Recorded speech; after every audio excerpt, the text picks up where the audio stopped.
What are the New Frontiers film project? What is that about? Well, 2013 actually is our 10th anniversary of Here TV, and we're taking a page from Disney. So we're going to be celebrating all year long.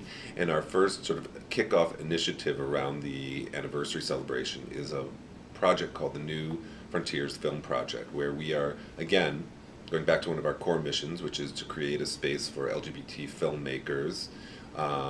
And what we're looking for is filmmakers who did not get a distribution deal and have no outlet for their material, who may have like run the festival circuit, to send us their films, and we will do a straight acquisition deal like we do for any of the other sort of films and with other sort of releasing companies that we do. So, yeah, we're trying to provide a larger space and a place for people to spotlight and see LGBT films. So is this just on air, or are you going to do like film festivals? The New Frontiers Film Project is just for broadcast purposes, but comes summer 2013, our next sort of celebratory initiative is the Here TV Short Film Festival and Competition. And again, what we'll do is do an open wide call for submissions from June through August, and then we've put together a celebrity panel of judges, and that will also live online. So there'll be like audience voting online, and it'll be in three categories. There'll be men's shorts, women's shorts, and documentary shorts. And we'll narrow it down to five. Those five will air in their own programming block on Here TV, and then we'll narrow the top two in each category and have a special presentation of the top two winners in each category. This is a year-long celebration, so what else do you have planned for the year? We're going to continue to roll out some new programming as well as some returning favorites. She's Living for This, starring Sherry Vaughn, which is our sort of our homage to the golden era of television variety shows. And she has some great guests this season, with including Jackie Beat and Varla Jean Merman and Pam Ann.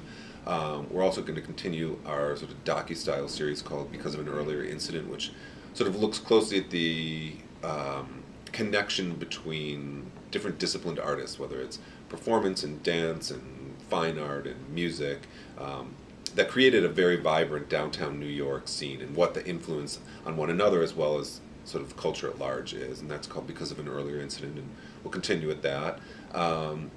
We're also going to continue with our sex and dating and advice show called Threesome, and looking to do some other really fun scripted stuff, and just sort of wrapping up a nice diverse package for 10 years.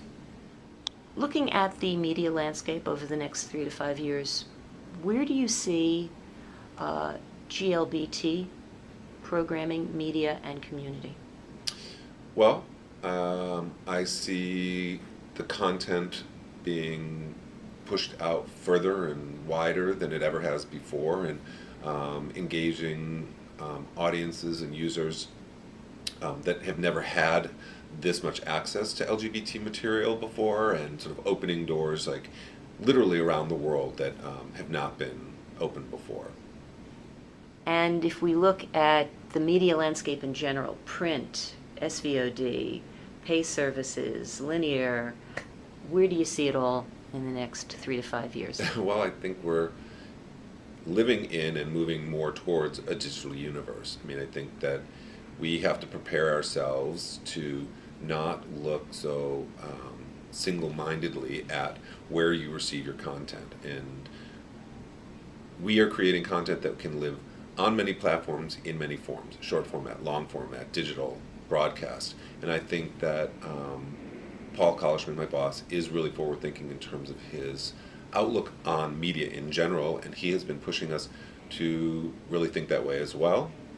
And for us, it's going to be about making sure that you can get our service and our content anywhere, any way you want it, that suits you the best, whether that's on your tablet, on your phone, on your television, on your computer screen, through this service or that service. And but accessibility is going to be key.